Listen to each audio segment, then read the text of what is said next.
Hello friends, నేను మీ నాగలక్ష్మిని.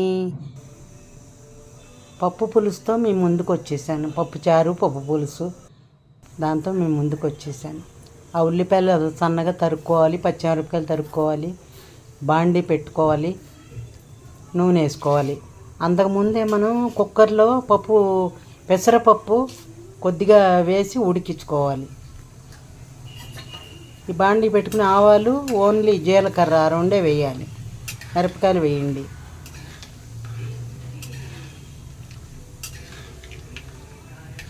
చిట్టపట్లాడగానే ఉల్లిపాయలు వేసేయండి.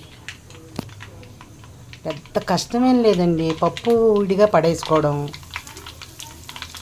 ఇంగు వేసేసుకొని, మీరు వెల్లుల్లిపాయలు కావాలంటే ఇంగు బదులు వెల్లుల్లిపాయలు కూడా వేసేసుకోవచ్చు.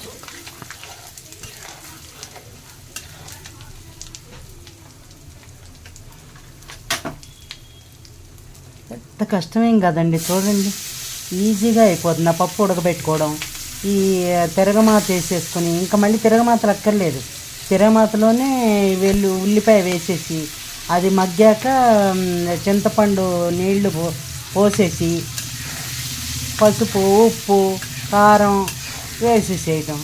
అది కాస్త ఉడికాక పప్పు తీసేసి అన్నీ కలిపి ఒక గిన్నెలో పోసేసుకోవడం, అంతే. దాన్ని మరగనివ్వటం, అంతే. అదిగో ఉల్లిపాయలు మగ్గినాయి.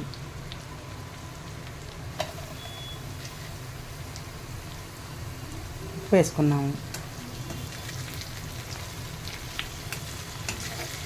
ఈజీ అండి. మీరు బ్యాచులర్స్ కూడా చేసేసుకోవచ్చు, అట్లా నుంచుని చేసేసుకోవచ్చు, ఊరికే అయిపోతుంది. దానికి ఏం పెద్ద పని లేదు.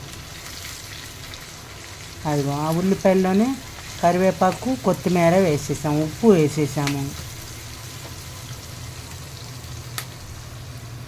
పసుపు వేసేస్తాము.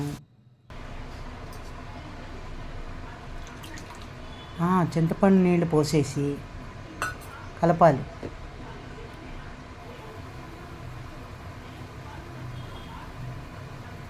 అంటే మామిడికాయ గుజ్జు అయిపోయిందండి, అందుకని చింతపండు నీళ్ళే పోస్తున్నాను. కారం వేసేయండి, పసుపు వేసేయండి, కలిపేసి నీళ్లు పోసేయండి. ఇందులో కూడా వేడి నీళ్ళు పోసేస్తే అండి బాగుంటుంది, గమ్మున మరుగుతాయి. వేడి నీళ్ళు పోసేయండి ఇందులో కూడా.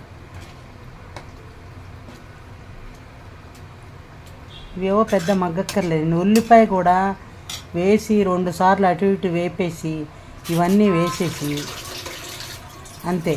చింతపండు నీళ్ళు పోసేయటం, కొద్దిగా మరగనివ్వడం, ఈ పప్పు తీసి అందులో కలిపేసేయటం, అది కూడా 2 సార్లు మరగనిచ్చేసి అంతే తీసేసుకోవడం. బెల్లం వేయాలండి, కొంచెం బెల్లం వేయండి, మరీ పుల్లగా లేకుండా. కమ్మదనం వస్తుంది, తీయదనం కాదు, కమ్మదనం వస్తుంది. బెల్లం వేసేయండి. చింతపండు ఎక్కువ వేసుకుంటే బెల్లం కొంచెం పడుతుంది, లేదు చింతపండు తక్కువ వేసుకున్నామా బెల్లం కొద్దిగా పడుతుంది, అంతే. అయిపోయింది, పులుసు రెడీ అయిపోయింది, పప్పు పులుసు.